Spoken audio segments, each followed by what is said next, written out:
ណាខំកុំប្រាប់ណាថាជាម្ចាស់បំណុលនេះឯងមិនទាន់រកប្រាក់សងគេទៀតអីសមហើយដែលគេធ្វើបាបឯងអញ្ចឹងឈួតមែនតើហើយឲ្យប្រាក់មកទុកឲ្យយើងនេះទៅសងពួកវានេះណាគាត់ទៅប៉ះយើងទោះបីជាយ៉ាងណាក៏កូនត្រូវទៅជប់ពាក្យជាមួយក្មួយស្ដាដែរម៉ែបានទៅញ៉ៃជាមួយលោកវិញ្ញានិងលោកជំទាវរួចហើយកូនមិនជប់ពាក្យមិនបានទេណាខ្ញុំចិត្តជប់ពាក្យជាមួយរបស់គង្គីហើយនាងប្រកាសជាបានដឹងរឿងនេះហើយមែនទេមកប្រាប់ខ្ញុំធ្វើអីទៅខ្ញុំមិនមែនម៉ែឲ្យនាងទេខ្ញុំគ្រាន់តែប្រាប់ឲ្យនាងដឹងឃើញរបស់គង្គីធ្វើល្អដឹងកុំគិតថារបស់គង្គីនេះស្រឡាញ់នាងអីដូចខ្ញុំស្មានមិនខុសមែននិយាយតែទៅក្រុងអង្គរគ្រាន់តែចាំបាច់ចំណាប់អារម្មណ៍តែប៉ុណ្ណោះមែនហើយខ្ញុំចង់បានការចាប់អារម្មណ៍តែអ្វីដែលខ្ញុំធ្វើខ្ញុំក៏ទទួលបានលោកបងលីក៏ទៅតាមរបស់ខ្ញុំពិតមែនលោកបងថ្ងៃនេះអូនគិតថាចង់ជាមួយគណៈសស្អាតដើម្បីត្រៀមទុកថ្ងៃជប់ពាក្យរបស់យើងលោកបងទៅជាមួយគ្នាទៅត្រប់មនុស្សយើងកំចាត់នេះរងូលម្ដងនេះអត់កំចាត់បានទេកុំឲ្យយើងឃើញមកអីសោះណាឈប់សិនណាមិញគឺវាជាស្អីនេះកុំប្រាប់ណាថាជាផែនការរបស់លោកខ្ញុំគ្រាន់តែចង់ឲ្យពួកគាត់ត្រូវគ្នាវិញយ៉ាងម៉េចដែរផែនការរបស់ខ្ញុំល្អទេហើយខ្ញុំខំតែភ័យមានរឿងអញ្ចឹងមិនក៏ប្រាប់ខ្ញុំមុនបើប្រាប់មុនគឺវាលេងសប្បាយហើយណែនាងថាលើកនេះពួកគាត់ត្រូវគ្នាវិញដែរទេនឹងគឺអាស្រ័យលើលោកប្រុសលីហើយថាគាត់នេះពូកែលួងប៉ុណ្ណាហើយចុះលោកមិនយកពេលទៅមើលថែអនាគតគូរដឹងរបស់លោកទេអើយកំពុងតែសប្បាយផងនាងមកនិយាយរឿងនឹងធ្វើអីហេតុអីទៅនិយាយមិនបានខ្ញុំប្រាប់នាងអីថាខ្ញុំមិនចង់ជប់ពាក្យជាមួយសេដាទេខ្ញុំទុកសេដាដូចជប៉ុនស្រីអ្នកណាចង់ដឹងរឿងរបស់លោកនោះអេអើយកាន់តែធន់ធ្ងរអីម៉ែបានញ៉ៃជាមួយលោកពញានិងលោកជំទាវរីហើយថាឲ្យកូនទាំងពីរនេះជប់ពាក្យនៅខែក្តឹកនេះណាដូចជាលឿនពេកក្មួយត្រៀមខ្លួនមិនទាន់ទេលោកជំទាវអូកូនគង្គីមកដល់ល្មមម៉ែមានដំណឹងល្អចង់ប្រាប់ណាម៉ែបានសាកសួរញ៉ៃជាមួយឪពុកម្ដាយរបស់ក្មួយសេដារីហើយថាឲ្យកូនទាំងពីរនេះជប់ពាក្យនៅខែក្តឹកនេះណាហាខែក្តឹកនេះមែនទេម៉ែមិនលឿនពេកទេលឿនអីទៅក្មួយសេដាមិនថាអញមួយម៉ាត់ផងមានតែក្មួយណែម៉ែកូនថាលឿនពេកអីកូននៅមិនទាន់ត្រៀមខ្លួនទេចាំបាច់ត្រៀមខ្លួនអីកម្មវិធីគ្រប់យ៉ាងម៉ែជាអ្នករៀបចំកូនធ្វើខ្លួនឲ្យតែស្បាយទៅ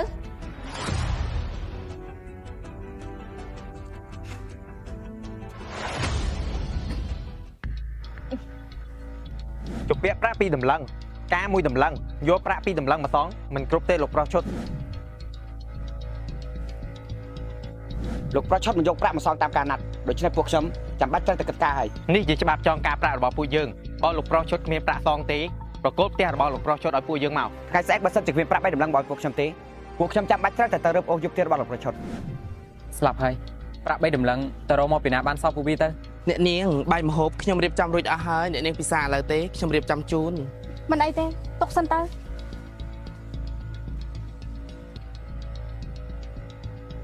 កាត់ស្អីហ្នឹងមិនក៏ខៀវមុខខៀវមាត់អស់អញ្ចឹងគ្មានអីទេមើលនេះឯងត្រូវឆ្កែណាខំកុំប្រាប់ណាថាជាម្ចាស់បំណុល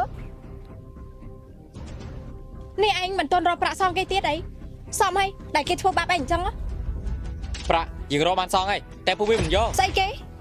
មានប្រាក់សងពួកវាហើយពួកវាមិនយកអីពួកវាថាត្រូវការប្រាក់ឈួតសេរបស់ពួកវាទេជំពាក់ពីដំឡឹងពួកវាចង់បាន3ដំឡឹងឈួតមែនតើហើយឲ្យប្រាក់មកទុកឲ្យយើងនេះទៅសងពួកវានេះណាគាត់ទៅប៉ះយើងកុំទៅអីពួកវាអាក្រក់ណាស់បើឯងទៅច្បាស់ជាត្រូវពួកវាធ្វើបាបជាមិនខាត់ទេស្អីគេនេះឯងបារម្ភយើងហ៎បារម្ភស្អីទៅងាប់នៅណាក៏ងាប់ទៅនេះជារឿងរបស់យើងចេះដោះស្រាយខ្លួនឯងហើយល្អហើយអញ្ចឹងធ្វើច្បាំងគេឲ្យមានកណ្ដាលខ្លះទៅ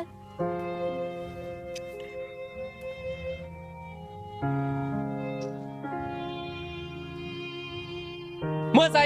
គ្មានការងារធ្វើទេចេញពីមុខយើងអស់ទៅចាលោកប្រុស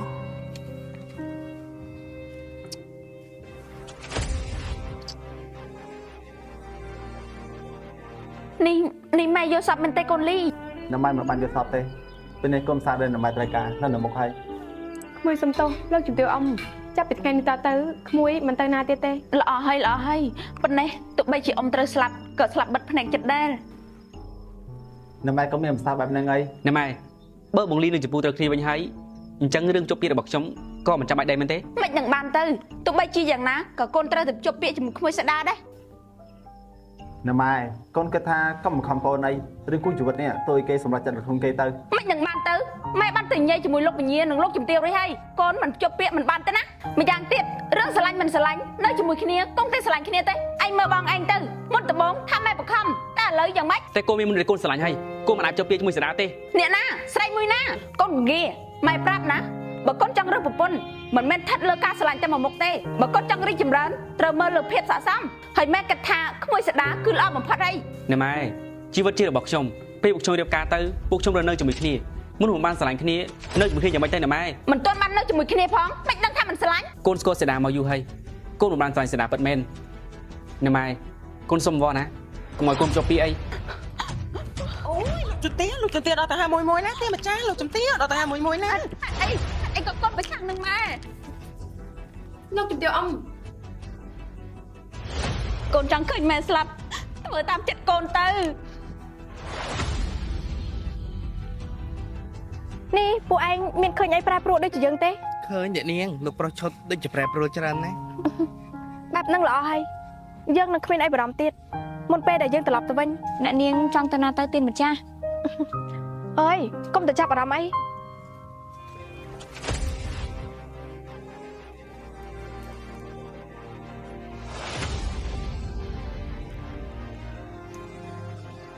នាងមកនេះមិនមែនចង់មកវាយគ្នាជាមួយយើងឯណា រឿងទៅតបគ្នានេះប្រាច់ចំពោះតែមនុស្សថោកទឹកពីណាអ្នកនេះរដួលអ្នកថ្លៃធ្នូគេមិនធ្វើទេណា អ្នកនាងកុំឲ្យមានរឿងអីណាយើងប្រញាប់ទៅ ខ្ញុំចិត្តជពាក្យជាមួយរបស់គង្គីហើយនាងប្រកាសជាបានដឹងរឿងនេះហើយមែនទេ មកប្រាប់ខ្ញុំធ្វើអីទៅខ្ញុំមិនមែនម៉ែឲ្យនាងទេ ខ្ញុំគ្រាន់តែប្រាប់ឲ្យនាងដឹងឃើញរបស់គង្គីធ្វើល្អដឹងកុំគិតថារបស់គង្គីនេះស្រឡាញ់នាងអីគួរឲ្យអាណិតនាងណាត្រូវខកចិត្តដល់ទៅ2ដងខំតាមចាប់គេទាំងបងជាប្អូនតែចង្ក្រោយគេនៅតែមិនយកព្រោះទទួលស្គាល់ទៅថានាងនេះកើតមកគឺដើម្បីចាញ់ប៉ណ្ណឹងទុកប៉ណ្ណឹងសែងអាចប៉ណ្ណឹងបានតែបើប៉ណ្ណឹងព្រីវាសនាណាប៉ណ្ណឹងមិនបានទេណាអ្នកនេះរដួល អ្នកនាងកុំទៅគិតអី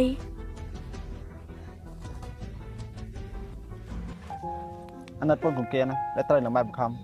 គេប្រហែលជាពិបាកចិត្តណាស់ហើយ ដូចជាលោកបងការមុនដែលលោកអ៊ំបង្ខំឲ្យជួបពាក្យជាមួយអូនមែនទេ អូននិយាយលេងទេបើសិនជាអូនក៏ពិបាកចិត្តដែរដែលត្រូវជួបពាក្យជាមួយនឹងមនុស្សដែលខ្លួនមិនបានស្រឡាញ់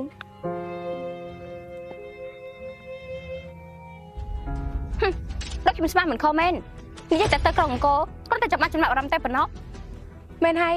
ខ្ញុំចង់បានការចាប់អារម្មណ៍តែអ្វីដែលខ្ញុំធ្វើខ្ញុំក៏ទទួលបានលោកបងលីក៏ទៅតាមបង្គាប់ខ្ញុំពិតមែន អូនជឿមនុស្សដែលបងស្រឡាញ់បងត្រូវទៅតាមបងចឹងហើយ អឺឮថាលោកអ៊ំកំពុងតែរៀបចំឲ្យនាងជួបពាក្យជាមួយនឹងលោកបងកង្គីចូលរួមតែកអប់ផងណាតែគួរឲ្យអាណិតលោកបងកង្គីណាលោកបងថាអញ្ចឹងទេយើងទៅជម្រាបលាអ្នកនាងសេដា អាណិតរបស់គង្គីអញ្ចឹងហីនេះចាំមិនថាម៉េច នាងសេដាគឺខ្ញុំ យ៉ាងម៉េចទេលោកប្រុសឈុត ខ្ញុំអាចខ្ចីប្រាក់នាងមួយរំលឹកបានទេពេលនេះទឹកដល់ចំហហើយខ្ញុំពិតជាទួលពិតមែន លោកប្រុសឈុតខ្ញុំសុំទោសផងណាកាលមុនខ្ញុំអាចជួយលោកបានពិតមែនប៉ុន្តែឥឡូវនេះខ្ញុំចិត្តជួបពាក្យហើយរឿងប្រាក់លោកពងអ្នកម៉ែគាត់តាំងរឹងខ្លាំងណាស់ តែមួយរំលឹកទេខ្ញុំនឹងប្រញាប់រស់មកសង គឺខ្ញុំសុំទោសពិតមែនខ្ញុំមិនអាចជួយលោកបានទេ នាងសេដាស្លាប់ហើយអញគឺធ្វើយ៉ាងម៉េចទៅនេះ សូមជម្រាបថា Channel YouTube ចាស់របស់ក្រុមច័ន្ទរះថ្មីបានខូចនិងឈប់ប្រើប្រាស់ ដូច្នេះក្រុមច័ន្ទរះថ្មីបានបង្កើត Channel YouTube ថ្មីសូមបងប្អូនជួយចុចជាវឬ Subscribe ក្នុង Channel ថ្មីនេះ ដើម្បីតាមដានវីដេអូថ្មីៗនិងមានឱកាសឈ្នះទឹកប្រាក់$10រៀងរាល់ចុងខែ អ្នកនាងពិសាអីបន្តិចទៅពួកខ្ញុំរៀបចំរួចហើយ ខ្ញុំមិនចង់ឃ្លានទេពួកឯងមានអីត្រូវធ្វើក៏ទៅធ្វើទៅចាស់អ្នកនាង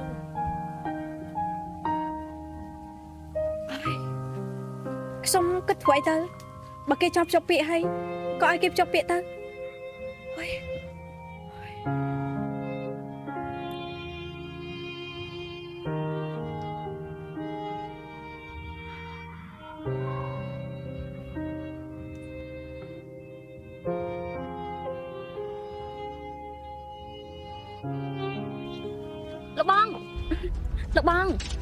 លោកបងថ្ងៃនេះអូនគិតថាចង់ទៅមើលកណ្ដាលសស្អាត ដើម្បីត្រៀមទៅថ្ងៃជពាករបស់យើងលោកបងទៅជាមួយគ្នាទៅ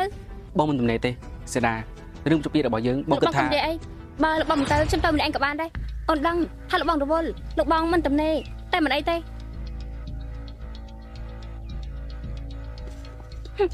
ស្មានតែខ្ញុំនេះបងមិនដឹងមែនទេលោកបងមិនដែលចង់ជពាកជាមួយខ្ញុំទេទាំងអស់នេះគឺមកពីរដួលតែម្នាក់គាត់នាងផងចានាងត្រប់មនុស្សយើងកំចាត់នេះរដួលម្ដងនេះមកកំចាត់មិនបានទេកុំឲ្យយើងឃើញមកអីសោះចានាងបើគ្មាននេះរដួលក៏គ្មានបន្លានៅក្នុងទ្រុងទៀតដែរ